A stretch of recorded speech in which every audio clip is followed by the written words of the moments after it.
Hello learners, and welcome to week 12 of U.S. History Foundations to Reconstruction. This week we're working on assignments 2.7 and 2.8. We're going to talk about the war as it continues in the South and the West, and there's a quiz on the Revolutionary War. The big concept, of course, is the Revolutionary War, and here's a little video about talking about combat.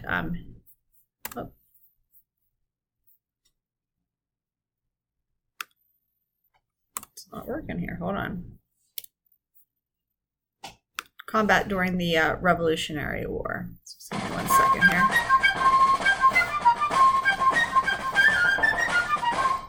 Even now, there still seems to be a big misconception about the American Revolution in that oftentimes people will say that the Americans and the British fought dramatically different from one another. The general idea is that the British were always regimented and always fought in tight, strict line, whereas the Americans were guerrilla fighters who knew how to hide behind rocks and trees. That's not really true. Both sides used essentially the same tactics. Both sides used the same equipment and the same weapons. If they were fighting in rough terrain with small numbers of men, both British and Patriot forces would fight skirmish style in open lines using cover. If either side had large numbers of men in open terrain, they would fight in strict regimented tight lines. It depended upon the situation. But both sides were essentially learning from the same tactical books. Both sides had essentially the same weapon. This musket that I'm carrying right now is an example of a French-style musket that was common among American troops. They also would use British and sometimes even German model muskets, but the make and manufacture didn't matter all that much to its basic use. This was a flintlock, smooth-bore, muzzle-loading weapon.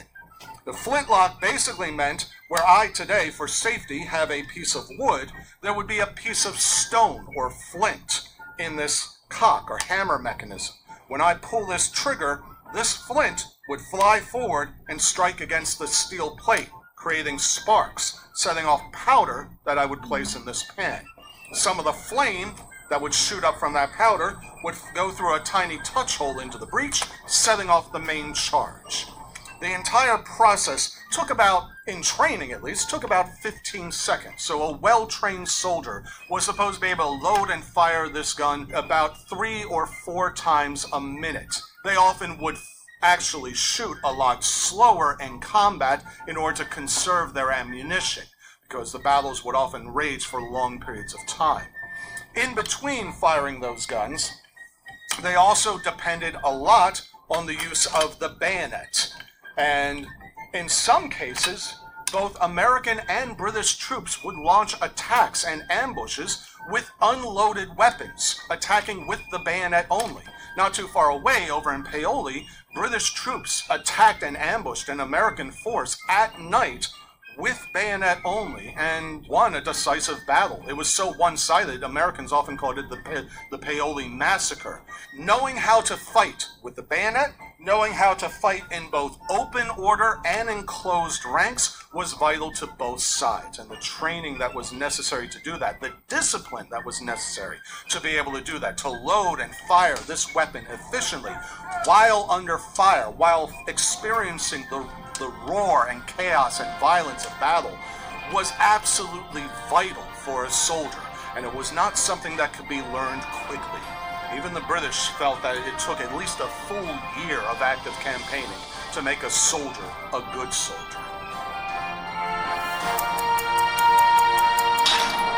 Okay, so hopefully you picked up some facts about combat during the Revolutionary War and the different weapons they had and the different tactics they used.